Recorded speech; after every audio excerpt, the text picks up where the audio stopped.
Ilara didn't know that the wounded man bleeding on her cottage floor was the most powerful shifter alive. She didn't know that her human hands were the only ones capable of healing his cursed wound, and she certainly didn't know that saving his life would bind her soul to his forever. The storm had been raging for hours, battering the small cottage that sat precisely on the border between human and shifter lands. Ilara Thorne pressed her back against the wooden door she'd just bolted, rain still dripping from her dark hair as she caught her breath. The herbs she'd gathered from the forest lay scattered across her kitchen table, their earthy scent mixing with the smell of wood smoke from her fireplace. She had been a healer in these borderlands for 3 years now, tolerated by both communities, but truly welcomed by neither. Humans whispered that her gift was unnatural, too powerful for someone without supernatural blood. Shifters dismissed her as merely human, useful only when their own healers failed. But Ilara had carved out a life here, alone in her cottage, helping anyone who needed it regardless of what they whispered behind her back. The pounding on her door made her jump. "Please!" a rough voice called through the wind. "Help me!" Ilara's heart clenched. No one came to her cottage during storms like this unless they were desperate. She unbolted the door and pulled it open, gasping at what she found. A man collapsed against her doorframe, his massive form filling the entrance. Blood soaked through his torn shirt, dark stains spreading across fabric that had once been fine. But it wasn't the wounds that made her breath catch. It was the raw power that seemed to emanate from him even in his weakened state, like heat from a forge. "God," she whispered, then caught his arm as he swayed. "Come in, quickly." He was heavier than any man had a right to be, all solid muscle and bone. Ilara struggled to help him to the low couch near her fireplace, her healing instincts already cataloguing his injuries. Deep claw marks raked across his chest and shoulder, but something was wrong with them. They weren't healing the way shifter wounds should. "What happened to you?" she asked, reaching for her supplies. His eyes opened, and Ilara's world tilted. They were amber, like liquid gold in the firelight, and they held a depth of pain that made something in her chest pull tight. But beneath the pain was something else. Recognition. "Cursed," he managed, his voice rough as gravel. "The wounds won't heal." Ilara's hands moved without conscious thought, pulling away the ruined fabric of his shirt. The moment her skin touched his, warmth shot up her arms like lightning. Golden light flickered between her palms and his wounds, so brief she almost convinced herself she'd imagined it. Almost. The stranger's breath hissed between his teeth, but not from pain. His amber eyes locked on hers, wide with something that looked like wonder. "Who are you?" he whispered. "Ilara Thorne," she said, trying to keep her voice steady as she reached for clean cloth. "I'm a healer." "I know what you are." His hand caught her wrist, gentle but firm. "I've been looking for you." The words landed like a physical blow. No one looked for her. No one except patients who needed healing, and they came to her cottage reluctantly, only when they had nowhere else to turn. "I don't understand," she said. "You will." His eyes drifted closed again, but his hand remained on her wrist. "Your touch. It's different. It's real." Ilara didn't know what he meant, but she could feel it too. The strange warmth that spread through her chest whenever their skin touched. The way her healing gift responded to him like nothing she'd ever experienced. Every healer had their own particular talent, but this felt like something beyond her normal abilities. She worked through the night, cleaning and binding his wounds while the storm raged outside. The cursed claw marks were deep, infected with something dark that resisted her usual remedies. But when she placed her hands directly on his skin and let her gift flow freely, golden light bloomed between them. The darkness receded, and slowly, impossibly, the wounds began to close. By dawn, he was no longer dying. The stranger woke as pale sunlight filtered through her cottage windows. Ilara had dozed in the chair beside the couch. exhaustion pulling her under despite her efforts to stay alert. She startled awake to find him watching her, those amber eyes clear and focused now. "You saved my life," he said simply. Heat crept up Ilara's neck. "It's what I do." He sat up carefully, testing the range of motion in his shoulder. Where the claw marks had been, only faint silver lines remained. "Not like this. I've seen the finest healers in—" He stopped himself. "I've seen many healers. None of them could touch what was killing me."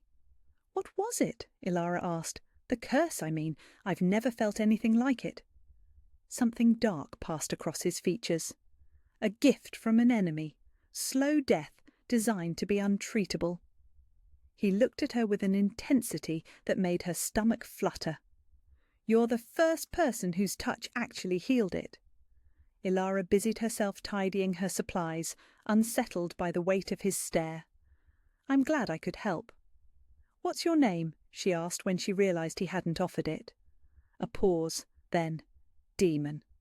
Just Demon, no family name or title. Most people who came to her cottage were eager to establish their place in the world's hierarchy, but this man offered nothing except his given name.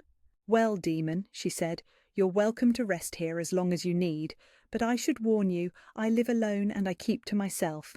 Some people in these parts don't take kindly to strangers." His mouth curved in what might have been a smile. "I can take care of myself." Looking at him now, broad shoulders filling out his borrowed shirt, power humming beneath his skin even in his weakened state, Ilara believed him. He insisted on leaving that morning, despite her protests that he should rest longer. As she walked him to the door, something in her chest pulled tight, as if an invisible thread connected them and was stretching to its breaking point. "Will I see you again?" The question escaped before she could stop it, and heat flooded her cheeks. She barely knew this man. Demon paused in the doorway, his amber eyes holding hers. "You saved my life," he said quietly. "That means something. I'll be back." "You don't have to." "I want to." His voice was firm, certain. "Take care of yourself, Ilara Thorne." After he left, the cottage felt impossibly empty. Ilara tried to lose herself in her usual routines, tending her herb garden, organising her supplies, preparing tinctures for the patients who would inevitably come. But the strange warmth in her chest lingered, and she found herself glancing toward the forest path more often than she cared to admit. It wasn't until that evening, when she was banking the fire for the night, that she found the coin. It lay on the mantelpiece where Demon must have left it, a silver piece unlike any she'd ever seen, ancient symbols etched around the edge, and in the centre the head of a wolf with amber eyes that seemed to glow in the firelight. Royal currency, worth more than she made in a year of healing. Ilara sank into her chair, the coin warm in her palm. Who was Demon, really? And why did touching him feel like coming home to a place she'd never been? Outside, wolves howled in the distance, their voices carrying a note she'd never heard before. Almost like a song, almost like recognition. 3 days passed, and Ilara found herself watching the forest path with an intensity that embarrassed her. Every sound from the woods made her heart leap. Every shadow between the trees might be him returning. It was ridiculous. She'd known Demon for less than 12 hours, most of which he'd spent unconscious and bleeding. Yet something in her chest ached with his absence, a hollow feeling she couldn't name or shake. Her healing work felt strangely empty now.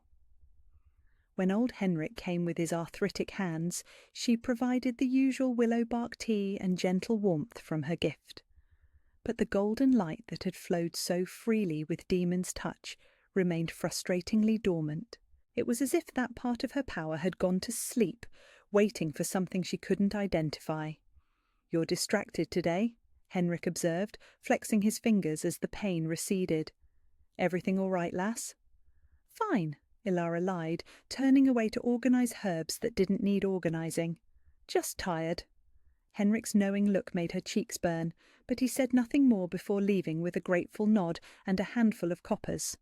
The afternoon brought no other patients, leaving Ilara alone with thoughts that kept circling back to amber eyes and the warmth of a stranger's touch. She was kneading bread dough with more force than necessary when the sound of wheels on the forest path made her freeze. Through her cottage window she saw a cart approaching, loaded high with supplies, and pulled by two magnificent black horses. The driver sat tall and familiar, and Ilara's heart performed an acrobatic feat that left her breathless. Demon had returned. She wiped flour from her hands and stepped outside, trying to look composed despite the way her pulse raced. He climbed down from the cart with fluid grace, no trace of the weakness that had marked him 3 nights ago. "You came back," she said, then immediately wanted to take the words back. They revealed too much. "I told you I would." His amber eyes held hers as he approached. "I brought payment for your services." "That wasn't necessary. The coin you left was more than enough." Something flickered across his features. "You found that, did you?" "Hard to miss." Ilara gestured toward the loaded cart. "This seems excessive for 1 night of healing." "Look again." Curious despite herself, Ilara walked to the cart. What she saw made her breath catch. Rare medicinal herbs that cost more than she made in months. Ancient texts on healing that she'd only heard whispered about in stories. Supplies that could outfit a dozen healers for a year. "Demon, I can't accept this. It's too much." "It's exactly what your gift is worth." His voice was quiet, certain. "What you did for me shouldn't be possible. A human healer breaking a curse that killed 3 shifter healers and a pack witch. That deserves recognition." The words hit her like cold water. "How do you know about the others who tried to help you?" A pause.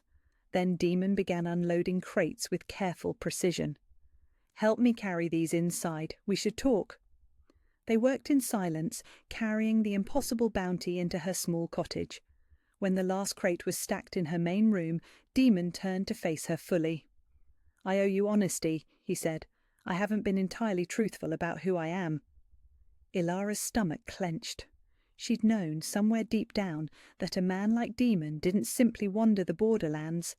The power that hummed beneath his skin, the expensive clothes, the royal coin, it all pointed to something larger than he'd claimed. "Who are you?" she asked, though part of her dreaded the answer. "My full name is Demon Blackthorn. I'm—" A commotion outside cut him off. Snarling voices, the sound of running feet. Ilara rushed to the window and saw 3 shifters approaching her cottage, their eyes glowing with predatory hunger. "Where is she?" one of them called out. "The human bitch who thinks she can practice magic on shifter lands." Ilara's blood went cold. She'd dealt with hostility before, but never outright threats. These weren't locals. Their scents were foreign, aggressive. "Stay inside," Demon said quietly, his voice carrying a note of command that made her obey without thinking. He walked outside, and Ilara pressed herself against the window to watch. The 3 rogues stopped when they saw him, their postures shifting from aggressive to wary. "You're in the wrong place," Demon said, his tone conversational. The largest rogue, a man with scars covering his arms, sneered. "We're here for the human. She's been practicing illegal magic, needs to be taught a lesson." "No," Demon said simply. The word carried such finality that one of the rogues actually took a step back. But their leader was either braver or more foolish than his companions. "You defending her, stranger? She's nothing but a weak human pretending to have power." "Is she?" Demon's voice went deadly quiet. Something changed in the air outside. Ilara couldn't see it, but she could feel it, pressure building like the moment before lightning struck. The rogues felt it too. Their swagger evaporated as they began to back away. "I suggest you leave," Demon continued. "Now." "And if we don't?" the scarred rogue challenged, though his voice lacked its earlier confidence. Demon smiled. It wasn't a pleasant expression. The sound that came next wasn't quite human, a low, rumbling growl that seemed to vibrate through the ground itself. The rogues went white, their eyes wide with sudden understanding and terror. They ran. Ilara watched them disappear into the forest, then turned as Demon re-entered the cottage. He looked calm, unruffled, as if he'd just discussed the weather rather than face down 3 hostile shifters. "How did you do that?" she asked. "Experience." He studied her face. "Are you all right?" "Fine, but you were saying something before they interrupted. About who you are?" Demon ran a hand through his dark hair. "This isn't how I wanted you to find out." Before he could continue, the thunder of hooves filled the air. Ilara looked out to see a group of riders approaching at full gallop, their mounts foam-flecked and breathing hard. The lead rider dismounted before his horse had fully stopped and strode toward the cottage. He was tall, distinguished, with silver threading through his dark hair. When he saw Demon, he immediately dropped to one knee. "Your Majesty," the man said, "we received word of the attack. Are you injured?" Ilara's world tilted. "Your Majesty." "Stand, Marcus," Demon said wearily. "I'm fine. The threat has been dealt with." Marcus rose, his gaze flicking to Ilara with curious respect. "And the lady?" "Unharmed." Demon's voice carried a warning that made Marcus nod quickly. "Of course, Your Majesty. We'll patrol the area to ensure the rogues don't return." As the riders dispersed to secure the perimeter, Ilara stared at Demon. No, not Demon. Not just Demon. "You're the Alpha King," she whispered. He met her eyes steadily. "Yes." The single word hit like a physical blow. The most powerful shifter alive, ruler of the largest supernatural kingdom in the world, and she'd bandaged his wounds like he was any other patient. "You lied to me." "I omitted details," he corrected gently. "Everything else was true." "Everything else?" Ilara laughed, the sound bitter. "You're royalty. You could have any healer in your kingdom. Why come to some nobody human on the borderlands?" "Because you're not nobody." His amber eyes held hers with an intensity that made her breath catch. "And because no healer in my kingdom could do what you did. I told you, you broke a curse that killed others. That kind of power doesn't come from training or bloodlines. It comes from something deeper." "What does that mean?" Demon stepped closer, and despite everything, Ilara's body responded to his nearness with that familiar warmth. "It means you're special in ways you don't understand yet. It means what happened between us when you healed me wasn't just gratitude or attraction." "Then what was it?" His hand rose slowly, giving her time to pull away. When she didn't, he cupped her cheek with infinite gentleness. "Recognition," he said softly. "The bond knew you before I did." Ilara's heart hammered against her ribs. She'd heard whispers of such things, the supernatural bond that connected destined mates. But those stories were for shifters, for people with magic in their blood, not for human healers living alone on the borderlands. "I need time," she whispered. Demon's hand dropped away, but his eyes remained gentle. "Of course, I should have told you who I was from the beginning. I just wanted you to know me as a man, not a king. And now I hope you can forgive me for wanting that." He stepped back, putting space between them. "I'll stay nearby tonight, make sure those rogues don't return, but I won't push for more than you're ready to give." The cottage felt enormous and empty after he left. Ilara sank into her chair by the fire, staring at the crates of supplies that represented more wealth than she'd ever dreamed of. The Alpha King had brought her gifts. The Alpha King had defended her. The Alpha King claimed she was his mate, and despite the enormity of it all, despite the fear and uncertainty coursing through her veins, one thought kept surfacing above the rest. She'd never felt as safe as she had when Demon held her face in his hands. The next morning brought an awkward formality that made Ilara's chest ache. When Demon knocked on her cottage door, she opened it to find him standing stiffly, his hands clasped behind his back like a soldier awaiting orders. "Your Majesty," she said, the title feeling foreign on her tongue. Something pained flashed across his features. "Don't, please." "Isn't that what I'm supposed to call you?" "Not you." His amber eyes held hers with quiet intensity. "Never you. I'm still just Demon when I'm with you." The simple words shouldered past her defences, but Ilara forced herself to maintain distance. "What can I do for you today, Demon?" If he noticed the careful politeness in her voice, he didn't comment. Instead, he gestured toward a young woman approaching the cottage, her arm cradled against her chest.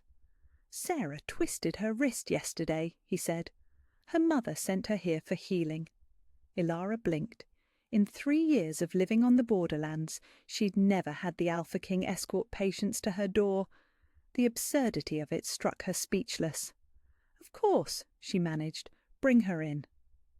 As Ilara examined the girl's swollen wrist, she was acutely aware of Demon watching her work. He stood by the window, silent but attentive, his presence both comforting and distracting. "Just a sprain," Ilara murmured, her hands glowing with gentle warmth as she guided the healing. "You should be fine in a few days." Sarah's eyes went wide as the pain receded. "Thank you, Miss Thorne. Mamma said you were the best healer in the borderlands." "Your mamma was kind." Ilara helped the girl to her feet. "Keep it wrapped, and don't put too much weight on it for the next day or two." After Sarah left with profuse thanks and a small payment of eggs, silence settled over the cottage. Demon remained by the window, but his posture had relaxed slightly. "You didn't have to escort her here," Ilara said, busying herself with cleaning her supplies. "I wanted to help." "Why?" "Because this is what you do, who you are." He turned to face her fully. "And I want to understand." The honesty in his voice caught her off guard. "Understand what?" "How you've managed to build something beautiful here, all alone." His gaze took in the organised shelves of herbs, the neat rows of bottles and tinctures, the comfortable furniture worn smooth with use. "This cottage, your work, it's a sanctuary. It's just a house." "No." Demon stepped closer, his voice growing quiet. "It's a home. I can feel it. The peace here, the purpose. You've created something remarkable." Heat crept up Ilara's neck. She'd never thought of her cottage as anything special, just a place to exist and work. But seeing it through Demon's eyes, she began to notice things differently. The way afternoon sunlight streamed through her windows, the pleasant scent of herbs drying in bundles, the sense of order and care that filled every corner. "You sound like someone who doesn't have that," she said softly. Something dark passed across his features. "Palaces are many things. Homes aren't usually one of them." The admission hung in the air between them, heavy with loneliness that Ilara recognized all too well. Before she could respond, another knock came at the door.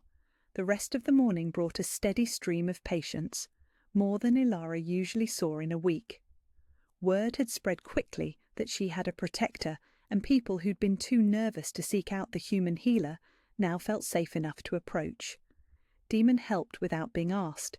He carried water, organised supplies, and somehow knew exactly what Ilara needed before she asked for it.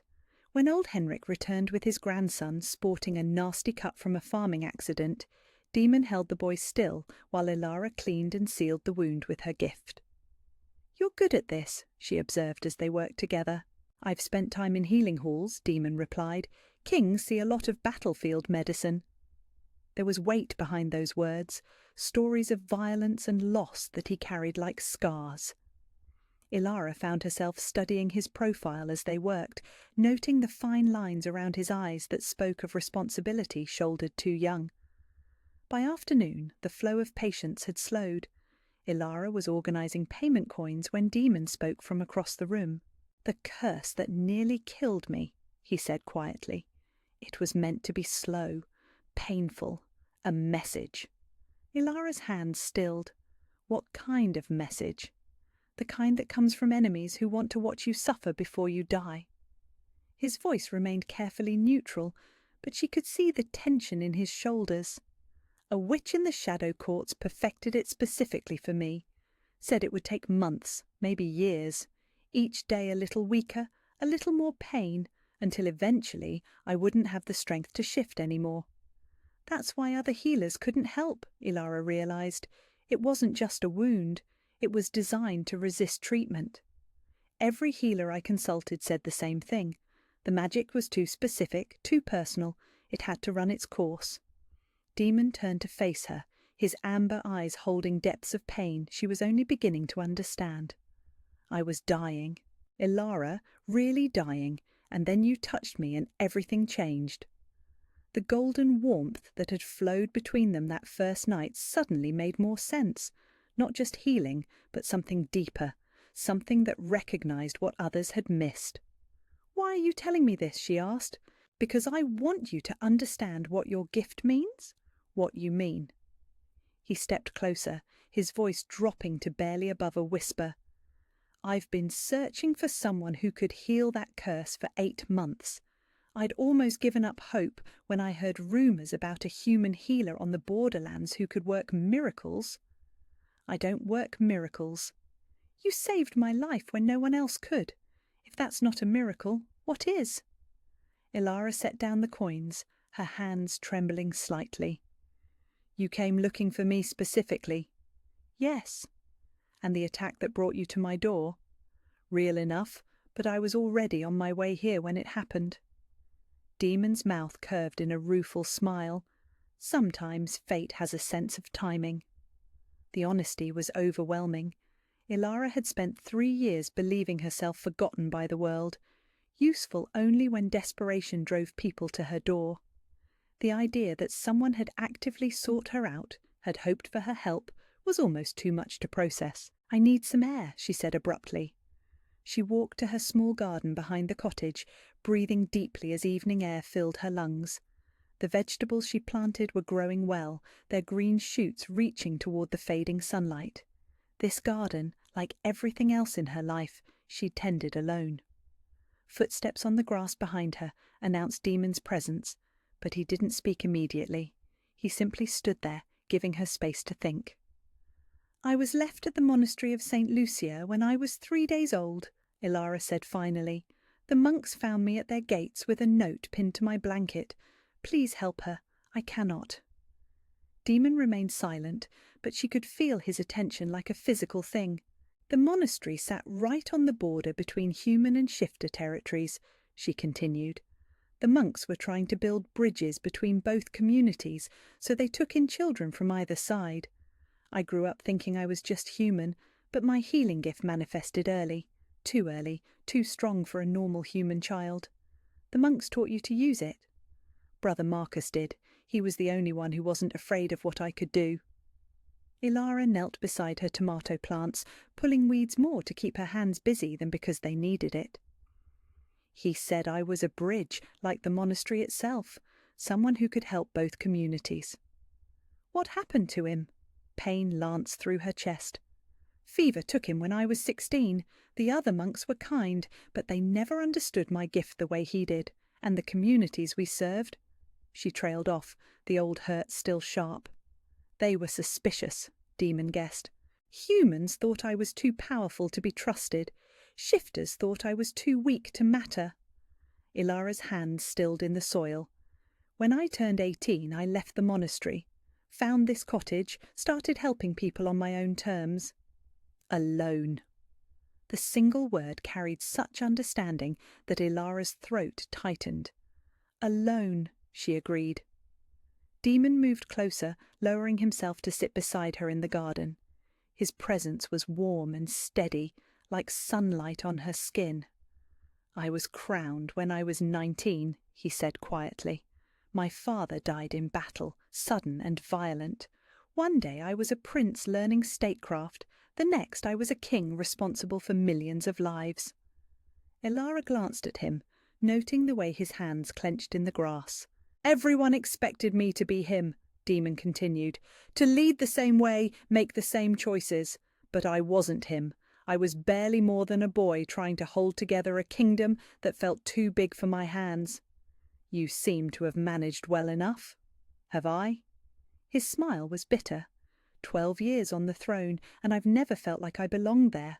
Every decision questioned, every ally temporary, every relationship built on what I could provide rather than who I am. He looked at her then, his amber eyes holding a vulnerability that made her breath catch. Until I met you. You don't know me. I know you tend wounded strangers in the middle of storms. I know you've built a life helping people who barely tolerate your presence. I know you touched me and saw past the title to the man underneath. His hand covered hers in the soil, warm and gentle. I know you made me remember what it feels like to be seen.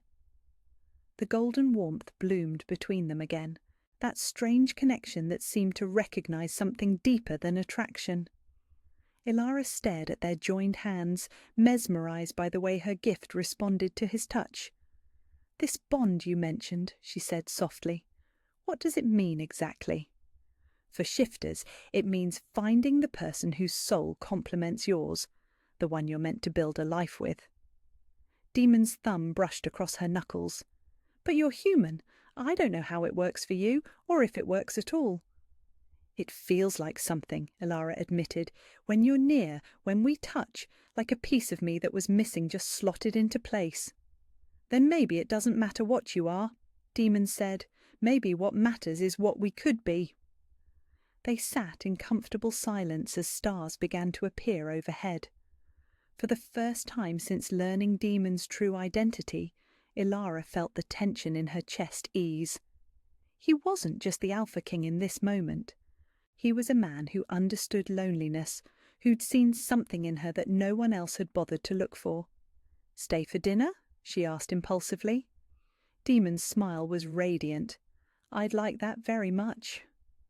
As they walked back toward the cottage together, Ilara realized something had shifted between them. The fear was still there, the uncertainty about what being connected to a king might mean. But underneath it all was a growing sense of rightness, as if all her years of solitude had been leading to this moment, to him. The days that followed were a strange rhythm of growing intimacy and careful boundaries. Demon arrived each morning to help with her healing work, and Ilara found herself looking forward to his presence in ways that both thrilled and terrified her.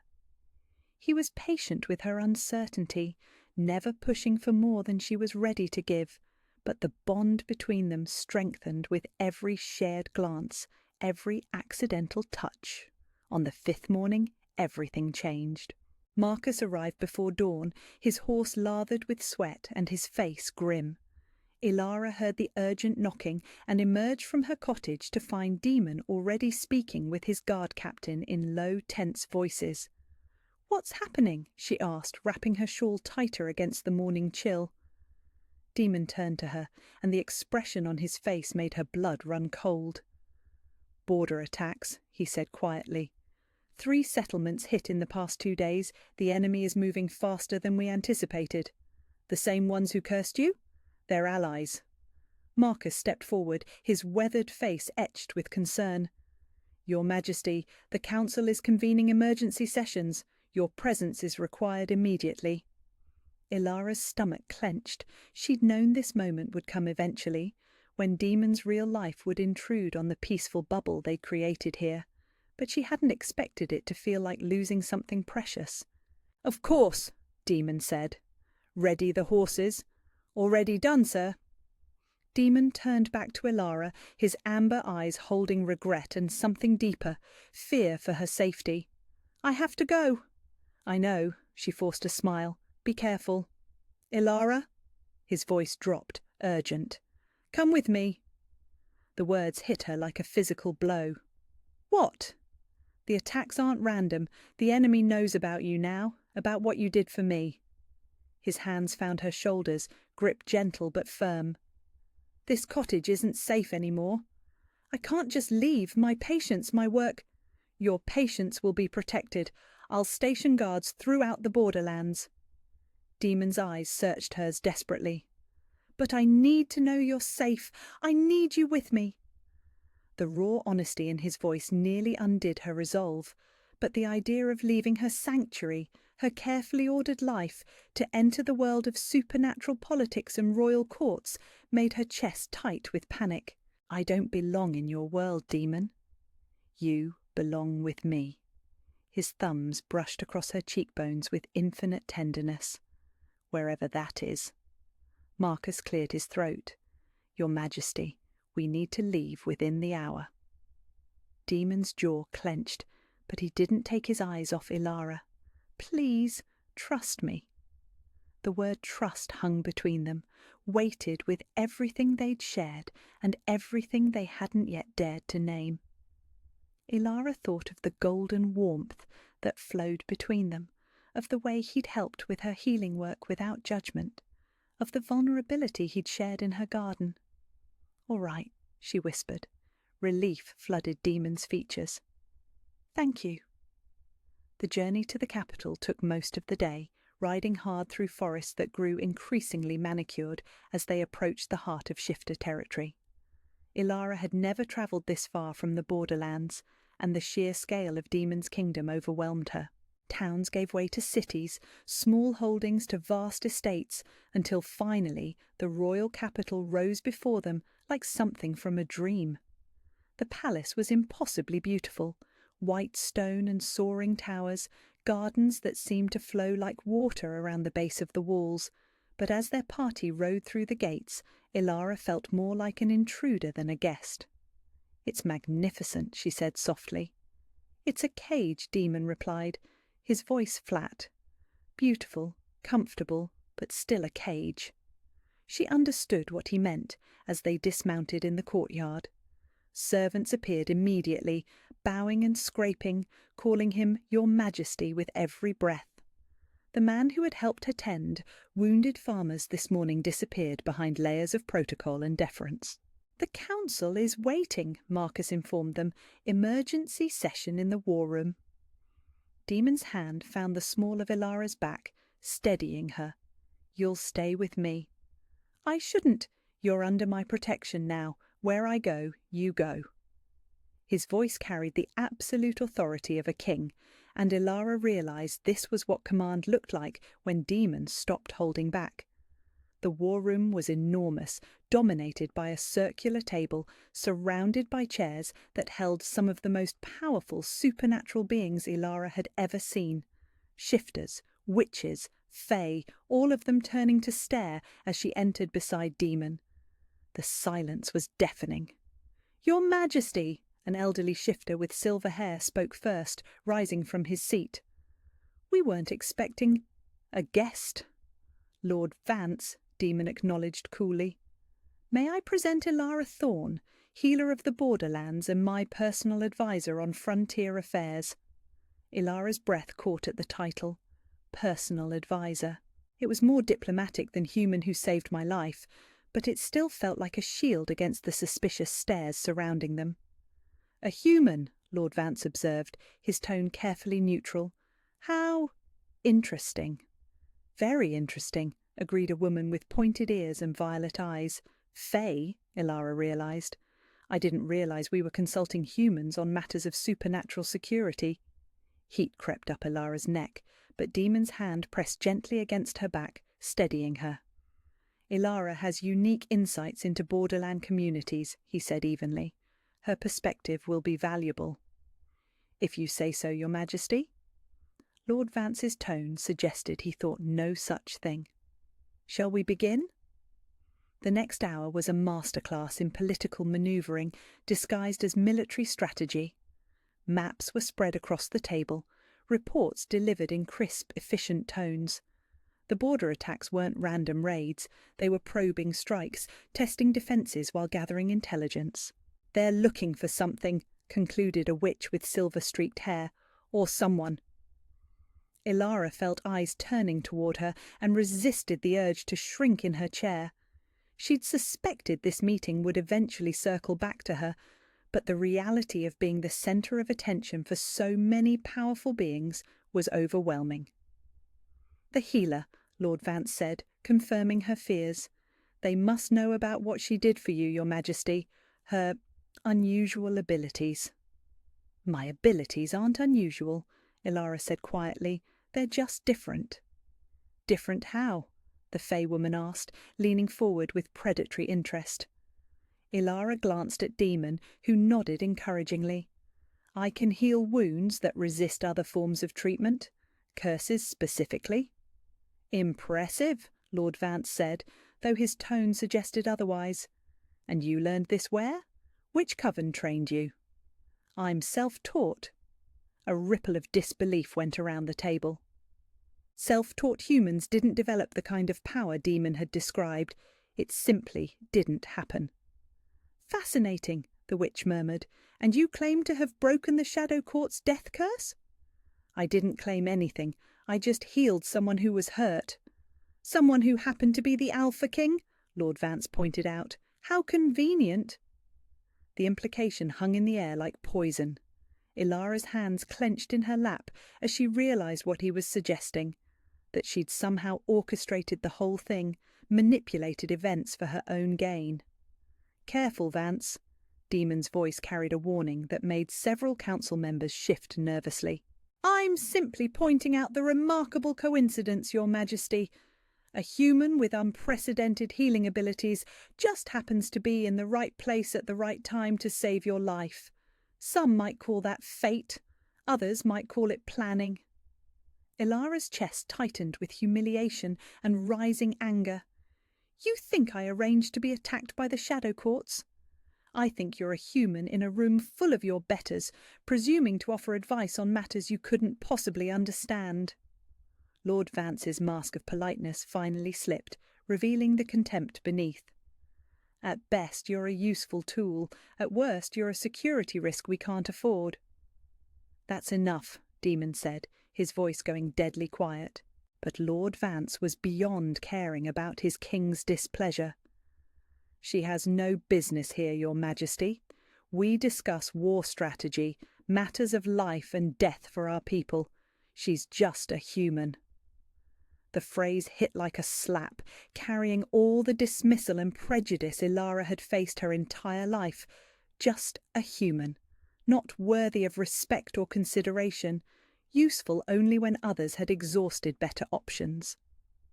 "She could never understand what it means to be responsible for supernatural lives," another council member added. "Her perspective is inherently limited."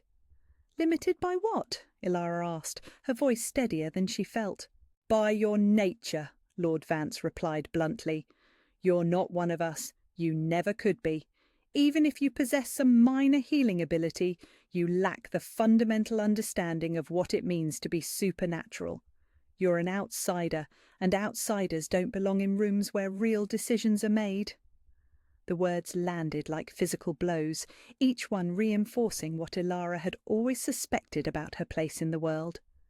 She was tolerated, used when convenient, but never truly accepted. "She doesn't belong here," the Fey woman agreed. "Humans and supernatural politics don't mix. They can't comprehend the complexities involved." "She's just a human," Lord Vance repeated, his voice carrying finality. "A well-meaning human, perhaps, but still just human, and that will never be enough for the kinds of responsibilities we're discussing." Ilara felt something inside her chest crack. All her life she'd been caught between worlds, accepted by neither, belonging nowhere. She'd thought, hoped, that things might be different here, with Demon's support. But the fundamental truth remained unchanged. She was just human, and apparently that would never be enough. Demon's chair scraped back as he stood, and Ilara could feel the fury radiating from him like heat from a forge. When he spoke, his voice carried the absolute authority of a king who'd reached the end of his patience. "You want to know what makes someone worthy of a seat at this table?" he asked, his amber eyes beginning to glow with an inner light that made several council members lean back in their chairs. "Let me tell you about this human you dismiss so easily." The temperature in the room seemed to drop 10 degrees. "This human broke a curse that killed 3 shifter healers and a pack witch. This human has spent years tending to anyone who needed help, asking for nothing in return. This human risked her life to save a stranger during a storm, not knowing who he was or what he could offer her." Lord Vance opened his mouth to speak, but Demon's expression stopped him cold. "And most importantly," Demon continued, his voice growing dangerously soft, "this human is under my personal protection, which means that insulting her is insulting me, and insulting your king." His eyes flashed gold, and for just a moment Ilara could see the wolf beneath the man. "That's treason." The silence that followed was absolute. Even the air seemed afraid to move. "She's not just a human," Demon said quietly, his gaze sweeping the table to meet each council member's eyes in turn. "She's my human, and if that's not enough for you, then perhaps you're not worthy of a seat at this table." Ilara's heart hammered against her ribs as she realized what had just happened. Demon had just claimed her, publicly and unequivocally, before the most powerful supernatural beings in his kingdom. There would be no going back from this. The silence stretched until Ilara thought it might suffocate them all. Around the table, the most powerful supernatural beings in the kingdom sat frozen, processing what their king had just declared. Some looked shocked, others thoughtful, but Lord Vance's face had gone an alarming shade of purple. "Your Majesty," he began, his voice tight with barely controlled rage, "surely you don't mean—" "I mean exactly what I said." Demon remained standing, his hands planted on the table as he leaned forward. The gesture should have looked casual, but every line of his body radiated lethal intent. "Miss Thorne is under my personal protection. She is here at my invitation, with my full confidence. Anyone who disrespects her disrespects me." Lord Vance's jaw worked soundlessly for a moment before he found his voice again. "With all due respect, Your Majesty, sentiment cannot override security. The woman may have some small healing ability, but she remains human.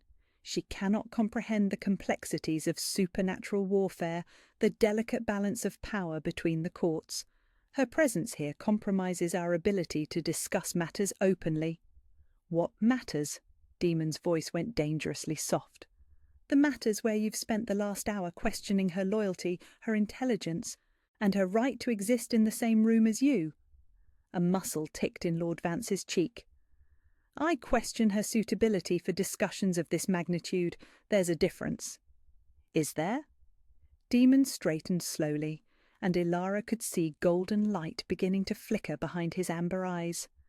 "Because from where I'm sitting, it sounds like you're saying she's not good enough." "She's human," the Fey woman interjected, her violet eyes cold. "That's simply a fact, Your Majesty. Humans have limitations that cannot be overcome by goodwill or royal favour." "Limitations like what?" Demon asked pleasantly. The pleasantness was somehow more terrifying than his earlier anger. "Lifespan," Lord Vance said immediately. "Power. Understanding of our nature, our bonds, our responsibilities to our people. A human cannot grasp what it means to lead supernatural beings." "Cannot?" Demon's eyebrows rose. "Or have you simply decided they shouldn't be allowed to try?" The witch with silver hair leaned forward. "Your Majesty, Lord Vance raises valid concerns. The human realm and ours operate by different rules. What works for them may not work for us." "You're right," Demon said, and Ilara's heart sank. "Our realms do operate by different rules. In the human realm, worth is measured by actions, not bloodlines. In the human realm, someone who saves lives is honoured, not dismissed." His gaze swept the table, meeting each pair of eyes in turn. In the human realm, a healer who can break curses that kill our kind would be treasured, not treated like an inconvenience. "That's not what we're saying," Lord Vance protested. "Isn't it?" Demon's voice cracked like a whip. "Then please, explain to me what you are saying. Use small words so my limited understanding can follow along." Lord Vance's face darkened further. "I'm saying that affection for a pretty human shouldn't cloud your judgment about matters of state." The temperature in the room plummeted. Ilara felt rather than saw Demon's wolf rising to the surface, ancient power stirring in response to the insult. Affection," Demon repeated, each syllable precise and cutting. You think this is about affection. What else could it be? Lord Vance spread his hands, playing to the other council members. She's a novelty, I understand that. Humans can be charming in their simplicity. But, Your Majesty, you cannot allow personal feelings to compromise the kingdom's security. Personal feelings? Demon was very, very still now. You believe my judgment is compromised by personal feelings for a human. I believe you're allowing sentiment to override reason, Lord Vance said bluntly, and that's dangerous for all of us. For a long moment no one breathed. Then Demon began to laugh. The sound was low and rich and absolutely terrifying. Sentiment, he said, still chuckling. You think I'm protecting her out of sentiment? Lord Vance shifted uncomfortably. Aren't you? No. Demon's laughter cut off abruptly, and when he spoke again, his voice carried the full weight of royal authority. I'm protecting her because she's mine. The words hit the room like a physical blow. Several council members gasped. The witch's silver eyes went wide, and the fey woman's pointed ears twitched with surprise. Mine, Demon repeated, his eyes beginning to glow with golden fire. My mate, my equal, my queen. Lord Vance shot to his feet. That's impossible. The mating bond only works between supernatural beings. Humans can't... Can't what? Power rolled off Demon in waves now, making the air shimmer with heat. Can't feel the pull of recognition when they meet their other half.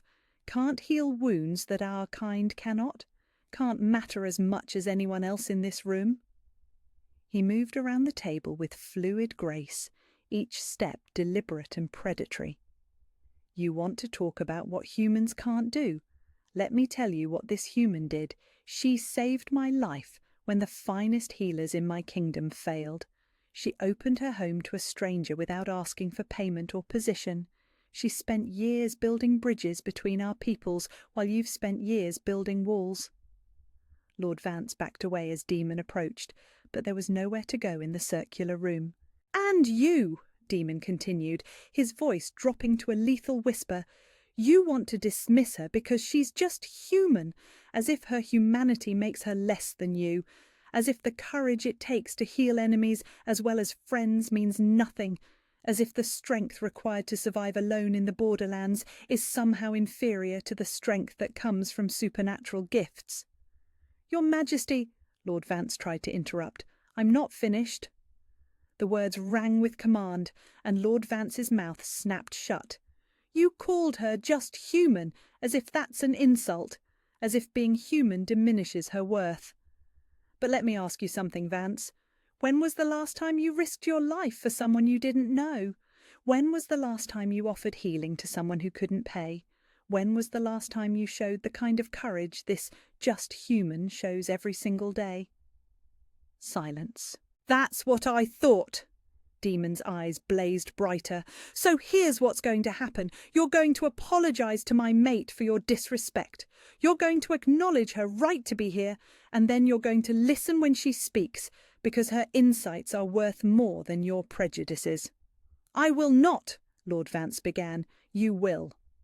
The wolf was fully present in Demon's voice now, primal and absolute. Because she is not just human. She is my human, my mate, my chosen queen, and if you cannot respect that, if you cannot see past your own bigotry to recognise her worth, then you have no place on my council. He leaned closer to Lord Vance, his voice dropping so low that Ilara had to strain to hear it. Test me on this, Vance, please. Give me a reason to show you what happens when someone threatens what's mine. The threat hung in the air, like smoke from a funeral pyre. Lord Vance's face had gone from purple to ash-grey, and his hands trembled slightly as he realised he'd pushed his king too far. He began, then stopped, swallowing hard. I apologise, Your Majesty. I spoke out of turn. Not to me. Demon's eyes never left Vance's face. To her. Lord Vance's gaze reluctantly shifted to Ilara, who had been watching the exchange with a mixture of terror and awe. "Miss Thorne," he said stiffly, "I apologize for my unfortunate choice of words." "Thank you," Ilara managed, though her voice came out barely above a whisper. Demon returned to his seat, but the energy in the room remained crackling with tension. When he spoke again, his voice had returned to its normal tone, but the underlying steel remained. "Now," he said conversationally, "would anyone else like to question my mate's right to be here? Or can we return to the business of protecting our kingdom?" The other council members were quick to shake their heads and murmur agreement. The witch even went so far as to incline her head respectfully toward Ilara, recognition flickering in her silver eyes. "Excellent." Demon's hand found Ilara's under the table, his fingers intertwining with hers. "Then let's discuss our response to these border attacks." As the meeting continued, Ilara sat in stunned silence, her hand warm in Demon's grasp. The golden thread between them hummed with new strength, as if his public claiming had solidified something that had been fragile before. My mate, my equal, my queen. The words echoed in her mind, like a promise, like a vow, like the answer to every lonely night she'd ever endured. When the meeting finally ended and the council members filed out with respectful nods in her direction, Ilara remained in her chair, overwhelmed by the magnitude of what had just happened. "Are you all right?" Demon asked gently, his thumbs stroking across her knuckles. "You called me your queen," she said, the words barely a breath. "I did." "In front of your entire council." "I did." She looked up at him, searching his amber eyes for any sign of doubt or regret. "Do you mean it?" Demon lifted their joined hands and pressed a soft kiss to her palm. "I've never meant anything more in my life." The bond between them flared golden and warm, and for the first time since walking into this palace, Ilara felt like she might actually belong here, with him. 2 months later, Ilara stood in the palace healing halls, watching as her newest student carefully guided golden light through her fingertips. The young shifter, barely 16, had shown remarkable aptitude for the healing techniques Ilara had developed, bridging human and supernatural methods in ways that amazed even the most experienced court healers. "Very good, Sarah," Ilara said softly. "Remember, the light follows your intention, not your force. Let it flow." The girl's face scrunched in concentration as she worked to seal a practice wound on a training dummy. When the cut disappeared completely, leaving unmarked skin behind, Sarah's face lit up with triumph. "I did it!" "You did indeed." Ilara smiled, remembering her own wonder, the first time she'd successfully channeled her gift. "Practice that technique twice more, then we'll move on to curse detection." As Sarah settled back into her work, Ilara surveyed the bustling healing halls with quiet satisfaction. What had once been a sterile room used only for the most serious injuries was now a thriving centre of learning and innovation. Human and supernatural healers worked side by side, sharing knowledge that had been kept separate for centuries. It had taken weeks to convince the court healers to accept her methods, longer still to gain their trust. But when her techniques proved capable of treating conditions that had previously been considered incurable, resistance crumbled into eager collaboration. "Your Majesty," a familiar voice said behind her, warm with affection and barely contained amusement. Ilara turned to find Demon watching from the doorway, his amber eyes bright with the kind of happiness she'd never seen during those first days in her cottage. 2 months of shared purpose had transformed them both. He was more relaxed, more genuinely himself, while she had grown into a confidence she'd never known she possessed. "Stop calling me that in the healing halls," she said, though she couldn't keep the smile from her voice. "The students need to respect the work, not the title." "The students respect you," Demon replied, moving to stand beside her. "Title or no title, they know talent when they see it." It was true, and the realization still amazed her. These young healers, human and supernatural alike, looked at her with genuine admiration, eager to learn from someone who'd proven that the old boundaries didn't have to exist. "How did the Border Council meeting go?" Ilara asked, her hand finding his with the easy intimacy that had developed between them. "Better than expected. Your healing centres are already making a difference. 3 settlements that were previously suspicious of supernatural healers have requested permanent stations." Demon's thumb stroked across her knuckles. "The integration is working." "It was always going to work," Ilara said. "People just needed to see the benefits instead of the differences." Spoken like a true diplomat. His smile turned soft, private. "Walk with me." They made their way through corridors that had become as familiar as her old cottage, past tapestries and artwork that no longer intimidated her. The palace that had once felt like an impossible maze now felt like home, filled with people who knew her name and valued her contributions. "The mating ceremony plans are progressing," Demon said as they entered the private gardens that had become their evening refuge. "The seamstresses have finished your dress, and the kitchen staff are beside themselves with excitement about the feast." Ilara's stomach fluttered. In 3 days she would formally become Demon's mate and queen in a ceremony witnessed by representatives from every supernatural community in the kingdom. The human settlements had insisted on sending delegates as well, declaring that if their healer was becoming a queen, they wanted to witness the moment. "Are you nervous?" Demon asked, noticing her expression. "Terrified," Ilara admitted.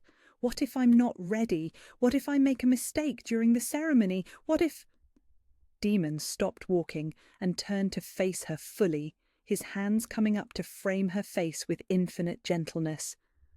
"What if you're exactly who you've always been? Brave, kind, and more worthy of a crown than half the people born to wear one?" "You have to say that. You're biased." "I'm honest." His thumbs brushed across her cheekbones. "You've already been my queen for weeks, Ilara. The ceremony is just making it official." The words sent warmth cascading through her chest, that familiar golden thread that had only grown stronger with time.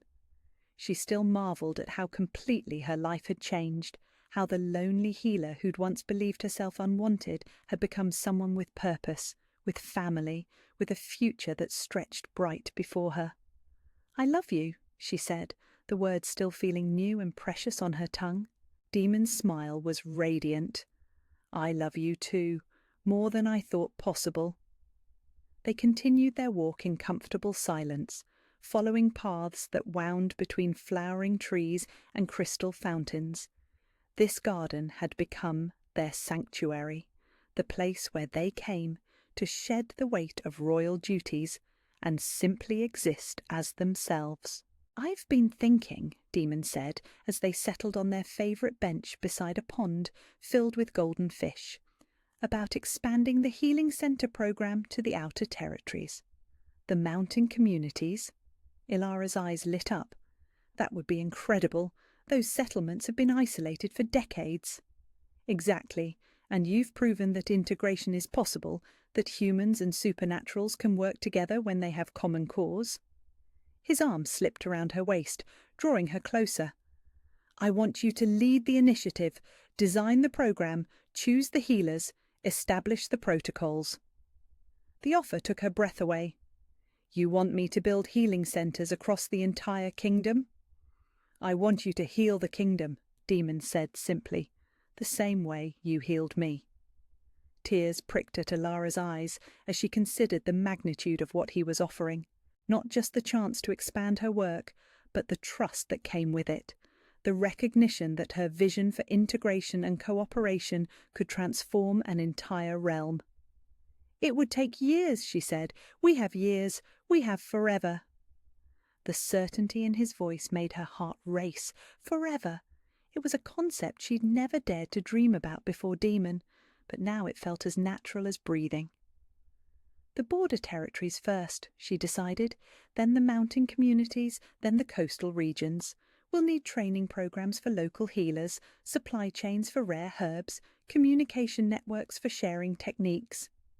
Demon listened with obvious delight as she began outlining her plans, her voice growing stronger and more confident with each detail. This was what he'd seen in her from the beginning, not just the ability to heal bodies, but the vision to heal the divisions that had kept their people apart. "You're going to change everything," he said when she paused for breath. "We're going to change everything," she corrected. "Together." The word carried weight now that it hadn't possessed during those early days. Together meant partnership, collaboration, two people building something larger than either could create alone.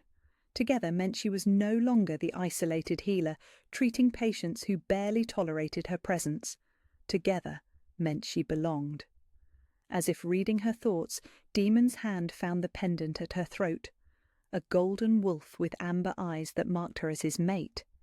She'd worn it every day since the council meeting, a visible symbol of the bond that connected them. "Sometimes I can barely remember what life was like before you," she said softly. "Cold," Demon replied without hesitation, "empty, going through the motions of living without really being alive." She understood completely. Her cottage had been a sanctuary, but it had also been a prison of her own making. Here, in this garden, with this man who saw her worth even when she couldn't see it herself, she'd finally learned the difference between surviving and thriving. 3 days, she said, referring to their approaching ceremony. 3 days, he agreed, and then officially, permanently, irrevocably mine. "Yours," she repeated, the word carrying promise instead of surrender. "And you're mine. Always." Demon leaned down to kiss her, gentle and sweet and full of the patient love that had coaxed her from her walls.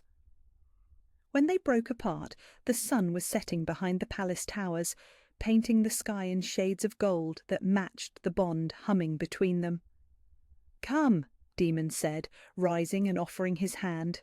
"Dinner is waiting, and I believe the kitchen staff have outdone themselves again." Ilara took his hand and let him pull her to her feet, but before they could start back toward the palace, she paused for one last look around the garden. In 3 days, she would be crowned queen in a ceremony that would mark her transformation from outcast healer to royal partner.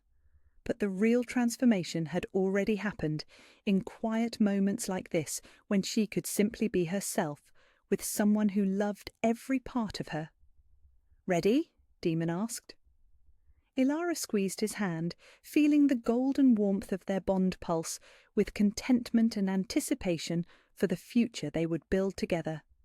"Ready," she said. As they walked back toward the palace that had become their home, Ilara caught sight of the banner flying from the highest tower, the royal crest with its proud wolf, soon to be joined by a new symbol representing her healing gift. Their children would grow up in a kingdom where human and supernatural worked side by side, where worth was measured by actions rather than bloodlines, where healing bridges could span any divide. The lonely girl who'd once believed herself unwanted was gone, replaced by a woman who knew her place in the world. She was Ilara Blackthorn, mate to the Alpha King, future queen of the realm, and the healer who would spend the rest of her very long life mending what had been broken. She was home.